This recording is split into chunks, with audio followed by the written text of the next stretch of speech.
you walk in confidence, you are assured that you can accomplish what's necessary to progress your worthy cause. You see, this is how referent power begins to develop.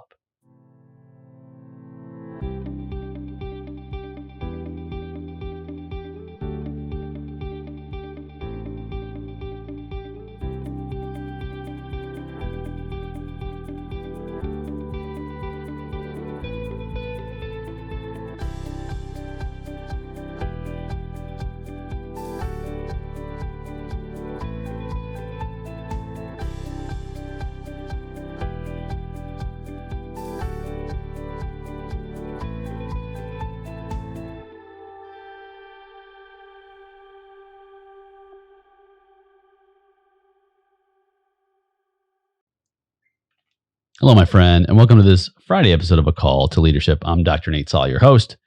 I'm so glad you are here. Every Friday, we work on one tool for your leadership tool belt. And this Friday, we have something very special for you as we continue our journey on what power is, how it manifests itself in leadership. And so important, the conversation around power, because we can sometimes just mess up our understanding of how power produces influence and how leadership can be said to be the capacity to leverage that influence in action. In fact, one of my colleagues years ago said that in the academic realm, Dr. Justin Gandy, and I've held on to that because it's so relevant, so impactful.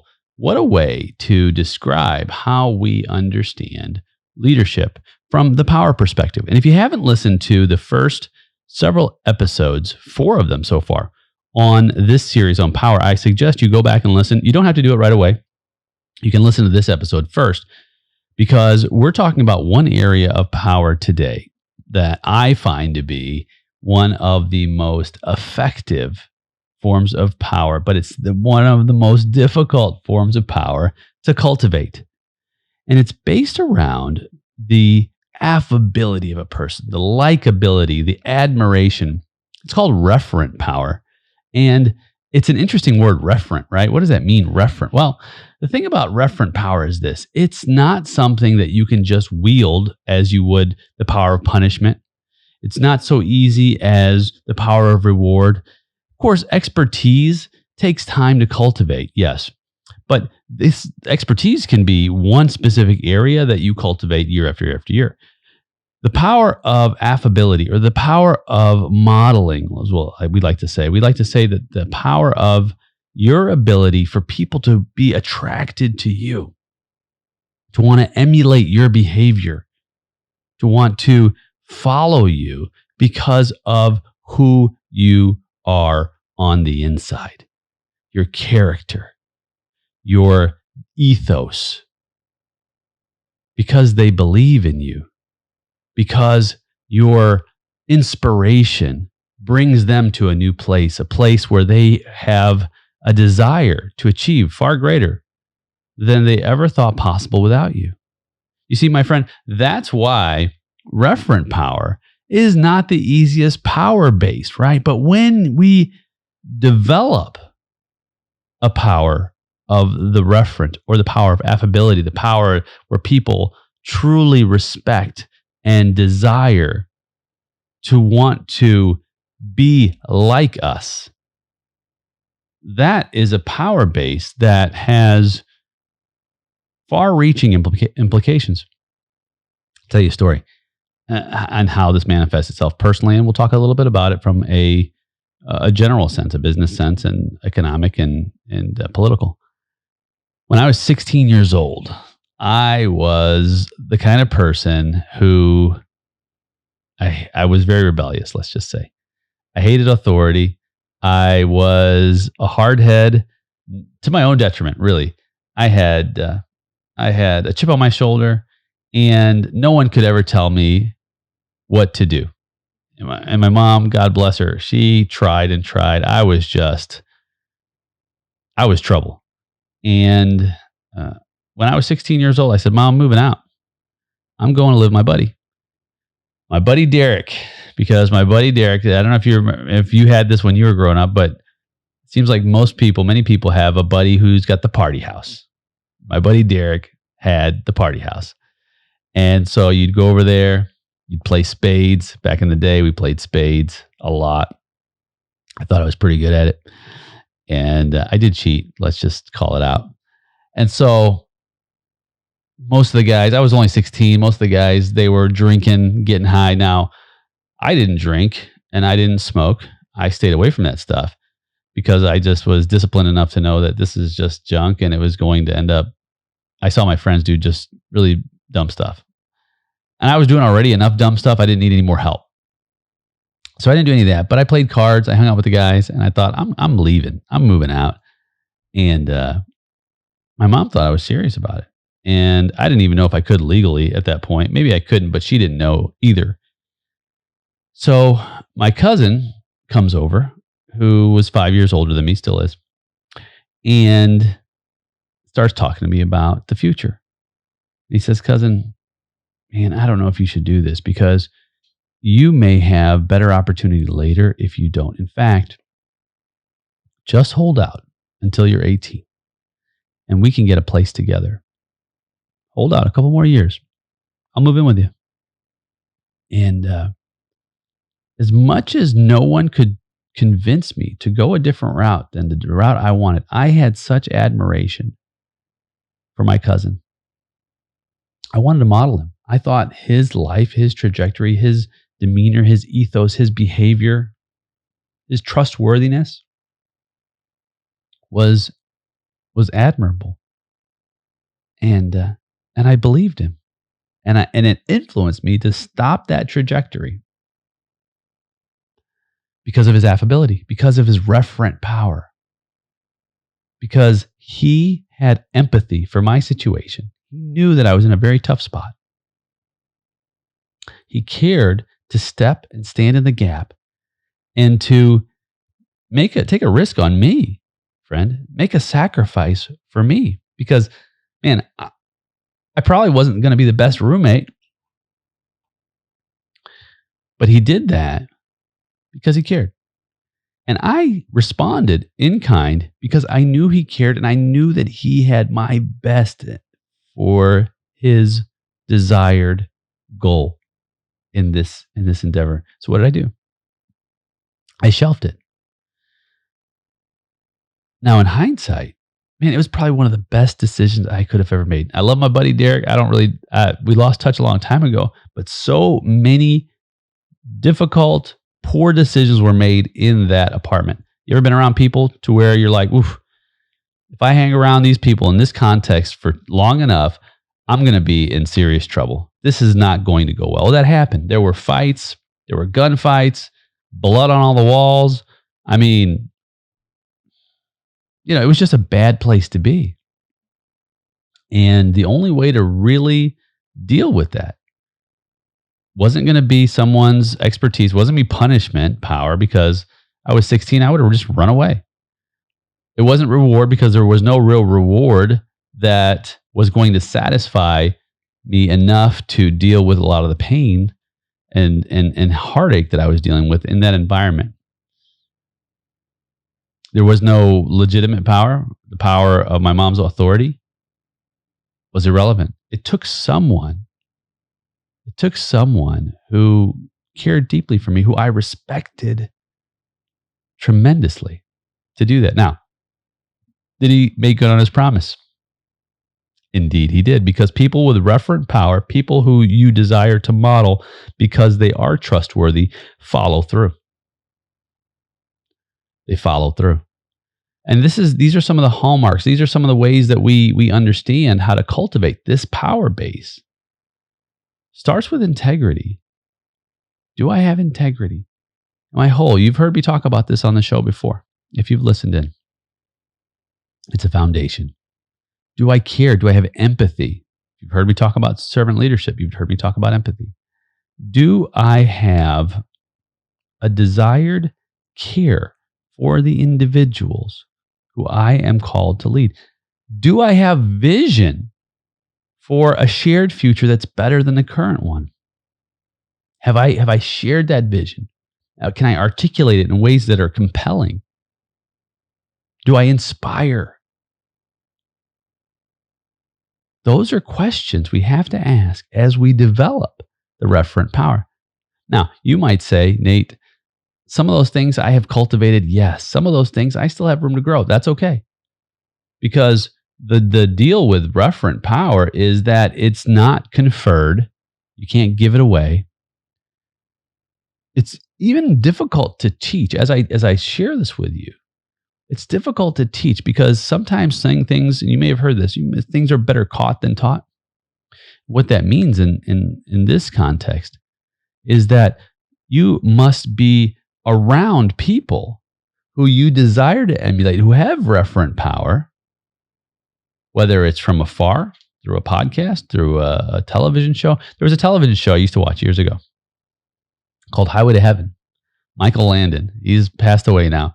If you've ever watched that show, it was so endearing because the main character, Michael Landon, was an angel who was on this planet, and he was going around doing God's work, doing good.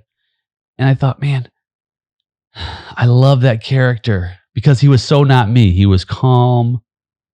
He was thoughtful. He was compassionate. He was empathetic. He put others before himself. Basically, all the things that I was not. And you might say today, Nate, you say, Nate, that's difficult to believe. It's true. I mean, I was none of those things when I was watching that program. I was self-centered. I was egotistical. I was arrogant. I was a hothead. I was impulsive. And I'm not saying that the show or that character in the show made a 180 for me in my life, but it influenced me to say, there's other ways that are attractive to lead. And it took years and years and years. In fact, when I first met my wife, she said, you're not very empathetic. And I wasn't. But through watching her empathy, deep empathy, and learning from her, I began to understand how to genuinely and sincerely behold that virtue, that principle, and start to emulate it in my own life and utilize it.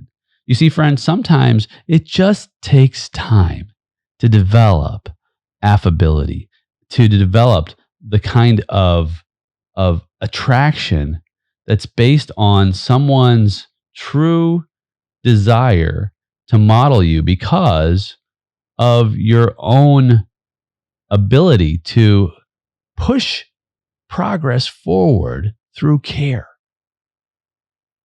through devotion, through consistency, through commitment, through clarity of vision, through shared values and purpose, through a demeanor that has the component of both a fierce will and a personal humility, what Jim Collins calls the level 5 leader.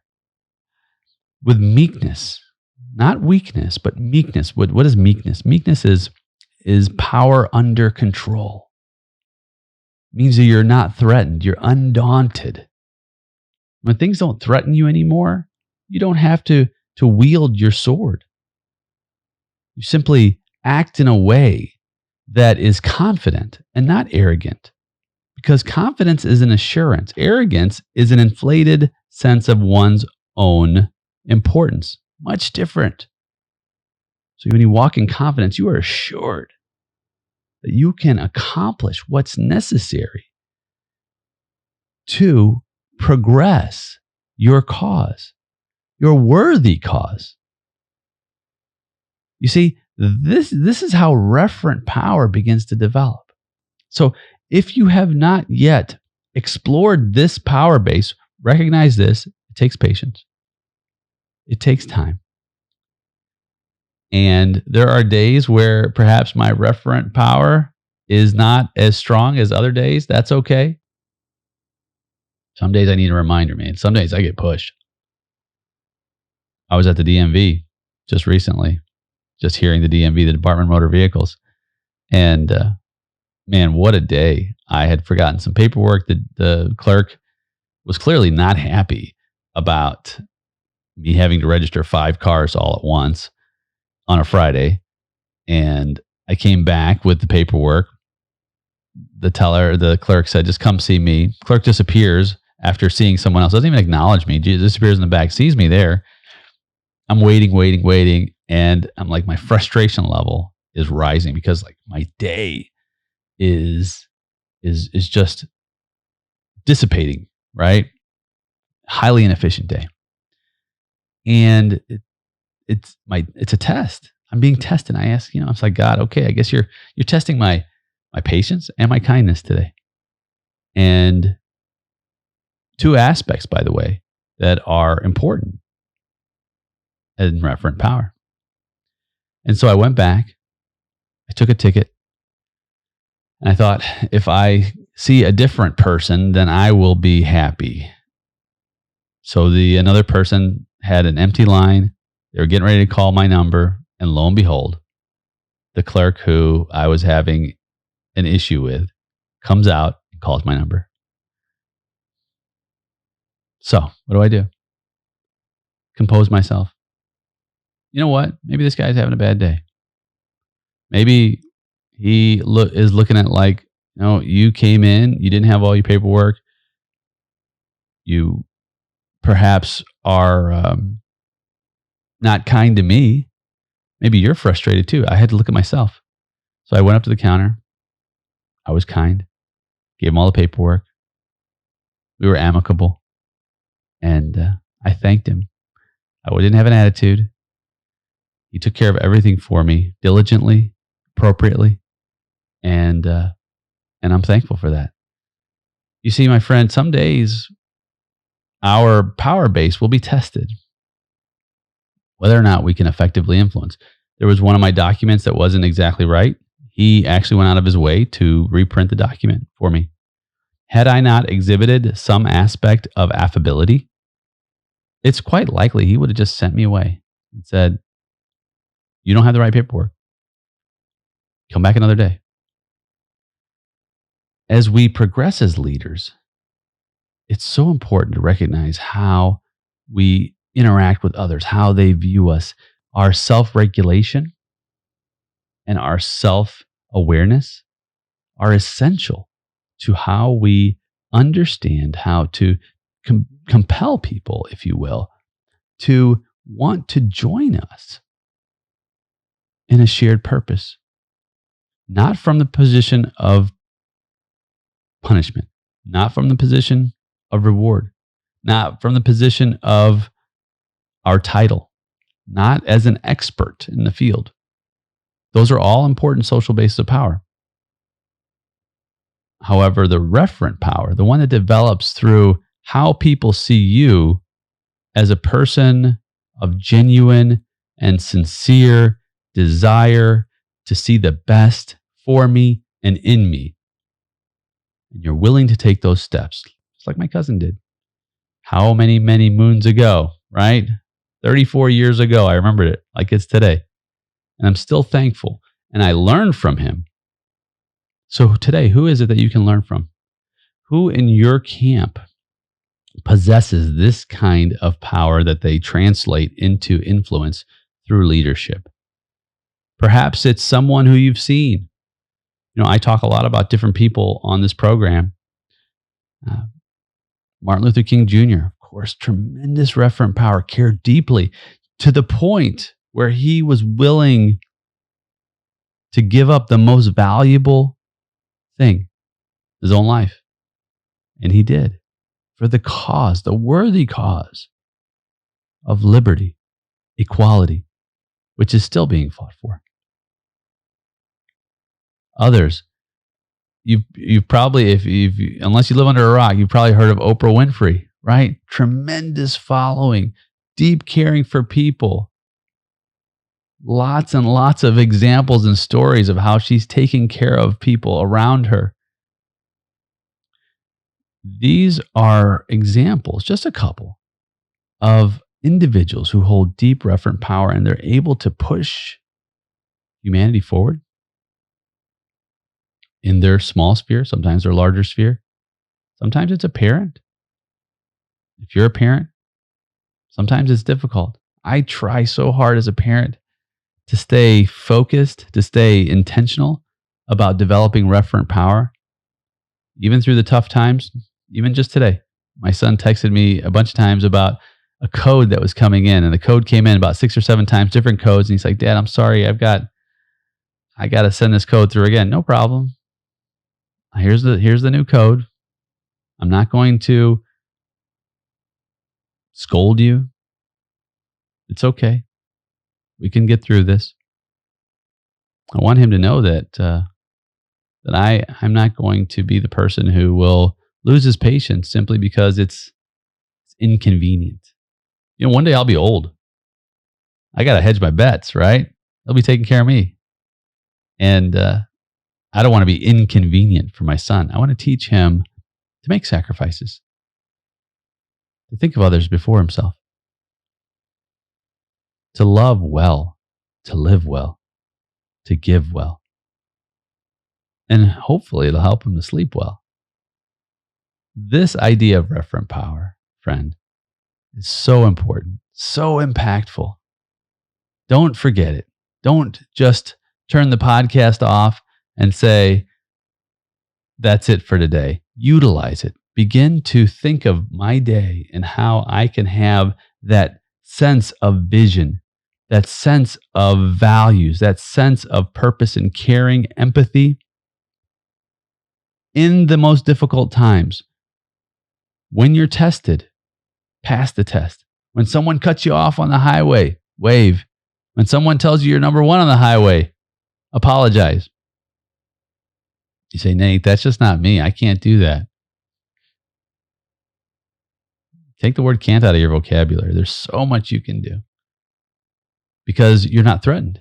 Remember, you have nothing to lose because you are secure in yourself. You're secure in your faith. You're secure in your life. You're secure in your walk. So you can walk in meekness, not weakness, but power under control. Sheathed swords, as Dr. Peterson says. You have the power to influence in great ways. And today is one of those days. Well, my friend, we did it. Thank you so much for joining me on this episode of A Call to Leadership. Well, my friend, I am so thrilled that you joined me on this episode of A Call to Leadership. And before you go to the next episode, especially if you're binge listening, take a moment. I would love to get your honest review right here on your screen. Your feedback is so important. It helps the podcast, it encourages me, and it helps me. It helps me to give you more and more and more value. So I can't wait to read your review. I can't wait to be with you on the next episode. I'm Dr. Nate Sala. This is A Call to Leadership.